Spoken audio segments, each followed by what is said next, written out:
Él generalmente lo hace a través de su iglesia. Amén. Él te quiere usar a ti y Él me quiere usar a mí. Y mientras Él me quiere usar y te quiere usar a ti, Él va a transformar tu vida, te va a tocar, te va a responder. Tú vas a estar en contacto con el Señor. Lo mejor que te puede pasar, hermano, es servir al Señor. Lo mejor que puede suceder es que hoy le digas: heme aquí, envíame a mí.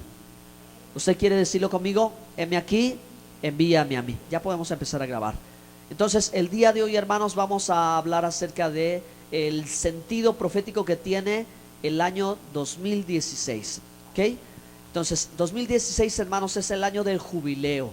¿Por qué es el año del jubileo? Porque dentro del calendario hebreo, no dentro del calendario, cualquier otro calendario, gregoriano, romano, o el calendario, estuve buscando el jubileo en internet y cada grupo tiene su fecha de su jubileo, ¿no? Cada quien decide cuándo es jubileo y cuándo no es jubileo. Pero en la palabra, hermanos, en la Biblia, el calendario siempre fue establecido por el pueblo hebreo. Entonces, este año es el año del jubileo, ¿ok? Y de esta palabra jubileo se desprenden otras muchas palabras que las hemos utilizado en nuestro lenguaje. Por ejemplo, jubilación.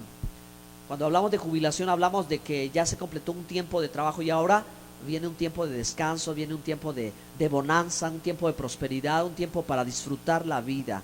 De ahí se construyó la palabra jubilación a partir de la palabra jubileo. ¿Ok? Entonces, jubileo 2016, hermanos, por cuestiones del calendario hebreo. El jubileo llega a 50 años, cada 50 años llega la fecha del jubileo. Y la fecha del jubileo es una fecha muy especial. Así que vamos a aprender de eso en esta hora. Si abres tu Biblia en Levítico 25, verso 10. Bendito sea el Señor. Gracias a Dios por concedernos ver un año de jubileo. No olvides avanzar. ¿Sí? Ok. Levítico 25, verso 10. Vaya siguiéndome, por favor. Dice la Biblia: y santificaréis el año 50, y pregonaréis el año 50, y pregonaréis libertad en la tierra a todos los moradores. Ese os será año de jubileo, y volveréis cada uno a vuestra posesión, y cada cual volverá a su familia. Esa es la instrucción del Señor, ese es el mandamiento del Señor. Ahora, si usted, hermano, conecta este texto con el libro del profeta Isaías, vamos a Isaías 61. Los profetas exhortaban, pero también consolaban, y es una palabra de consolación, una promesa de Dios en Isaías 61. El Espíritu de Jehová, el Señor, está sobre mí, porque me ha ungido Jehová, me ha enviado a predicar buenas nuevas a los abatidos, a vendar a los quebrantados de corazón, a publicar libertad a los cautivos, y a los presos la apertura de la cárcel, a proclamar el año de la buena voluntad de Jehová, y el día de venganza del Dios nuestro, a consolar a todos los enlutados, a ordenar que a los afligidos de Sión se les dé gloria en lugar de ceniza, óleo de gozo en lugar de luto, manto de alegría en lugar de espíritu angustiado, y serán llamados árboles de justicia, plantío de Jehová, para la gloria suya. Vemos el mandamiento de Dios de la celebración del jubileo, y los mandamientos de Dios permanecen para siempre. Hermanos, los mandamientos de Dios, la ley de Dios sigue vigente, ¿de acuerdo? Sea que sea cumplida o sea que no sea cumplida. Gracias. Sigue vigente y tiene sentido, no ha perdido su sentido, ¿verdad? El primer sentido de la escritura es el sentido literal. Así que en Israel esto pasaba literalmente. Literalmente: te entrego tus bienes materiales, te devuelvo a tus hijos si quedaron como esclavos, te devuelvo a tu familia si quedó como esclava. Si tú estabas en la cárcel se abre y te dejo salir, y puedes volver a retornar otra vez a tu vida común. Ahora, hermanos, Israel se aparta del Señor, ¿verdad? Y no guarda sus años sabáticos, y el Señor los envía al cautiverio, ¿verdad? Pero el profeta Isaías habla de una restauración y habla de una promesa que el Padre cumplirá. Ya sabe qué cita tiene que ir en el Evangelio, ¿no? Lucas capítulo 4, verso 16 en adelante. Lucas 4, 16. Vino a Nazaret Jesús, donde se había criado, y en el día de reposo entró en la sinagoga conforme a su costumbre, y se levantó a leer. Y se le dio el libro del profeta Isaías, y habiendo abierto el libro, halló el lugar donde estaba escrito. Esto, hermano, nos dice muchas cosas. En la reunión pasada yo se lo expliqué. En primer lugar, hermano, Nazaret es el lugar que Isaías profetizó que ahí crecería el Mesías. Y al tiempo que 700 años antes de Cristo Isaías lo profetiza, la ciudad no existe todavía, ¿sí? Son 150 años después donde surge Nazaret. Así que la profecía para muchos no tenía sentido en su momento. Pero imaginen a Isaías hablando estas palabras: el Espíritu del Señor está sobre mí. Entonces, hermanos, el profeta Isaías, el evangelista del Antiguo Testamento, hermanos, ¿sí? Esto se estaba anunciando ya. Las buenas noticias se estaba anunciando ya. Pero Isaías no era el Mesías. Isaías no era el Mesías esperado. Él estaba dando el anuncio. Pero, hermanos, dice el verso 16: en el día de reposo entró en la sinagoga, ¿sí?, conforme a su costumbre, y se levantó a leer. Entonces, hermanos, estas características que nos dan, hermanos, mucho acerca de qué hacía Jesús cada semana y a dónde iba y con quién se llevaba, son una excelente referencia para poder entenderlo claramente en el lugar donde está, hermanos, ¿sí? Número uno, en el día de reposo, que es el Shabbat, ¿sí?, que es el día que desde la antigüedad en la Biblia siempre Dios estableció como el día de descanso. Ese es el día en que el Señor está allí. Después dice que es en la sinagoga. Entró en la sinagoga, el lugar donde generalmente se reunían los judíos a estudiar la palabra. Además del templo, ¿verdad? Había solo un templo, pero también había muchas sinagogas. Y dice, ¿verdad?, conforme a su costumbre. ¿Qué es lo que él acostumbraba? Esto es lo que él acostumbraba. Para nosotros, para nosotros ya no nos puede sonar escandaloso, pero para mucha gente que no conoce la Biblia y que realmente no ha tenido un paso más adelante para encontrarse con el Señor y abrir sus ojos y mirarlo, quién es Él en más intimidad, tiene una idea superficial.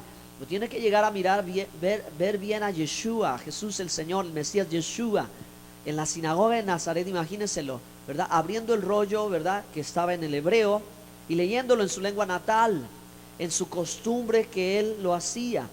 Mucha gente puede llegar a pensar que Jesús servía el domingo, que asistía al culto, que estaba en el templo, quizás iría al presbiteriano, al bautista, pero eso no es cierto. Eso no sucedió, no fue así. Él no estuvo allí. Eso es lo que tenemos que comprender, hermanos, ¿sí? Eso es lo que tenemos que comprender nosotros. Mucha gente no lo va a entender, y aunque la Biblia se lo esté diciendo, no lo entiende, pero nosotros lo tenemos que entender. Había una costumbre, había una tradición oral que decía que un día quien fuese el Mesías entraría a la sinagoga y al abrir el rollo encontraría este pasaje. Y decía, ¿verdad?, la tradición rabínica, que quien hiciese eso, ese sería el Mesías. Por eso, hermanos, es que al final de la lectura dice: esta palabra se ha cumplido delante de vuestros ojos. Ellos ya entendían, ¿verdad? Y muchos pasaban candidatos a ser el Mesías, lo abrían, pero no encontraban el pasaje. Allí no había capítulos, allí no había versículos, allí no había hojitas, hermano, era un rollo. Y al abrir el rollo, él encontró este pasaje, hermanos.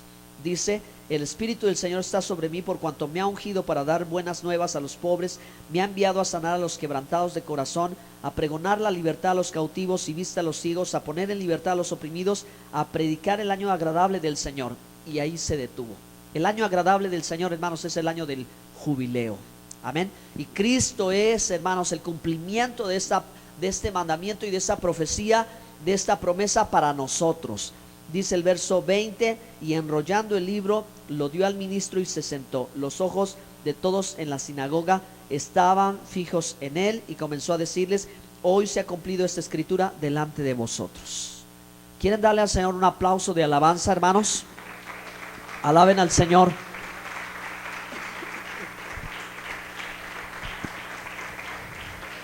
Porque sé que tú conoces, porque sé que tú has experimentado, porque sé que tú has vivido lo que significa el cumplimiento de esta palabra sobre tu vida. Que ha llegado un anuncio que tú no esperabas recibirlo, y que te buscó el Señor cuando tú no lo buscabas a Él, y te encontró cuando tú no tenías ni siquiera idea, y Él empezó a producir en tu vida cambios, y empezó a traer sobre ti sanidad, y empezó a traer liberación, y te empezó a restituir, y tu vida cambió gracias a Jesús de Nazaret. Amén. ¿Cuántos le dan gracias al Señor? Amén. Entonces, hermanos, Denle un aplauso al Señor.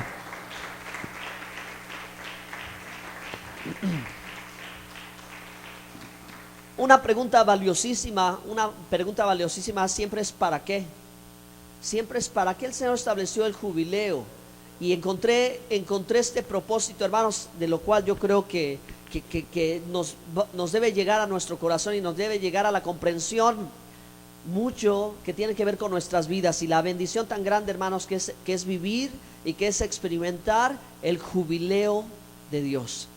¿Para qué estableció el jubileo? Para este propósito. El propósito del jubileo era para reparar los errores pasados del pueblo de Dios. Era para reparar sus errores, hermanos. ¿Por qué? Porque en el transcurso de los años muchos habían perdido sus propiedades, hicieron malos negocios, no se supieron administrar, se endeudaron, etcétera, etcétera. Muchos cometieron errores, quizás accidentales o quizás intencionales, que los llevaron a estar presos. ¿Sí? Muchos quizás fracasaron en sus intentos, en sus riesgos, fallaron. Imagínate por un momento cómo se sintió la gente que se encontró en esa situación. Hablamos del pueblo de Dios. Hablamos del pueblo de Dios. El pueblo de Dios que estaba encarcelado, que había perdido su casa. ¿Qué propósito tendría la vida? ¿Qué razón tendría? ¿Qué sentido tuviera? Fracasaron, fallaron. Ellos conocían a Dios, conocían la palabra de Dios, y sin embargo las cosas no salieron como ellos hubieran querido, y estaban presos, y estaban angustiados, y estaban enlutados. Pero hermanos, el pueblo que conoce a su Dios sabe que tiene un Dios que lo ama, sabe que tiene un Dios bueno, sabe que tiene un Dios misericordioso, y que por esa misericordia y a sabiendas, hermanos, de nuestra situación, de nuestra imperfección, Dios establece en sus mandamientos que tiene que llegar un momento y que tiene que llegar un tiempo para tu vida en que el Señor te va a romper las cadenas, en que el Señor te va a abrir la prisión, el que el Señor va a traer a ti sanidad, el que el Señor te va a dar, a pesar de todas esas circunstancias, una buena noticia. Aleluya. Amén. Por eso ese es el sentido del jubileo, el propósito del jubileo. Todos hemos cometido errores y muchas veces vivimos lamentando nuestros errores. Hablamos, hermanos, primero en el sentido físico, que a Israel eso le pasaba físicamente, pero a nosotros trasladémoslo en el sentido espiritual. Ahora, hermanos, porque es el sentido que la Escritura tiene cuando Jesús dice: estas palabras se han cumplido delante de vuestros ojos. Porque Él es, hermanos, el que va a traer esa restitución, el que va a traer esa sanidad interior, el que va a traer esa liberación. ¿Cuántas veces tú te has sentido frustrado? ¿Cuántas ocasiones tú te has sentido fracasado? ¿Cuántas veces has sentido que la vida no va a cambiar y que vas a tener que permanecer en esa misma condición el resto de tus días? Que las cosas van a ser así. Pero, hermano, esta es la buena noticia. Esta es la buena noticia, que sabe el Señor, que sabe el Señor de nuestra condición, que sabe el Señor de nuestra fragilidad humana, que sabe el Señor de nuestra necesidad, y que sabe que nos equivocamos. Y es que si nosotros no nos equivocamos, entonces no aprendemos.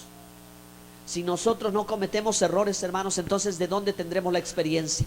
Si nosotros, hermanos, ¿verdad?, no vamos viviendo y vamos experimentando y vamos entendiendo la vida, entonces ¿de dónde viene la sabiduría, hermanos? ¿Sí? Es parte de la vida, no es el todo de la vida, pero es parte de la vida. Hoy, hermano, tú que has vivido muchas cosas, hoy tú tienes esta experiencia, y hoy tú puedes darle un consejo a tus hijos, tú puedes darle un consejo a tus hermanos, tú puedes dar un consejo por lo que te ha sucedido. Pero, hermanos, esta es una grande bendición de parte de Dios, y el 2016 está enmarcado por el año del jubileo, un año donde si algo, hermano, todavía estuviera ahí en tu corazón, siendo como una piedra, siendo como un obstáculo, siendo como algo en lo que sigues enfrascado, como en una prisión, encerrado, en la buena noticia que viene de parte del Señor, hermano, es que este tiempo es el tiempo que Dios te quiere dar liberación. Denle al Señor un aplauso por eso, porque Él hará grandes cosas en la vida de su pueblo. Aleluya. Todo el tiempo que el Señor Jesús caminó en las calles, en los caminos, porque todavía no eran calles como las conocemos ahora, caminos, ¿verdad?, y senderos en ciudad, la gente venía a Él, hermanos, la gente le buscaba y Él los sanaba, Él los perdonaba, ¿verdad? Él les mostraba su compasión, Él les mostraba su amor, ¿sí? Él les daba una palabra que impactaba su vida y cambiaba todo alrededor de ellos, hermanos. Y el Señor sigue siendo el mismo y lo sigue haciendo hoy. Por eso, hermanos, para nosotros Jesús es nuestro jubileo, porque en Él siempre vamos a encontrar lo que nosotros necesitamos.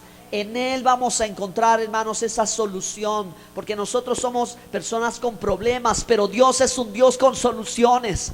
Nosotros somos personas con necesidades, pero Dios es un Dios con poder.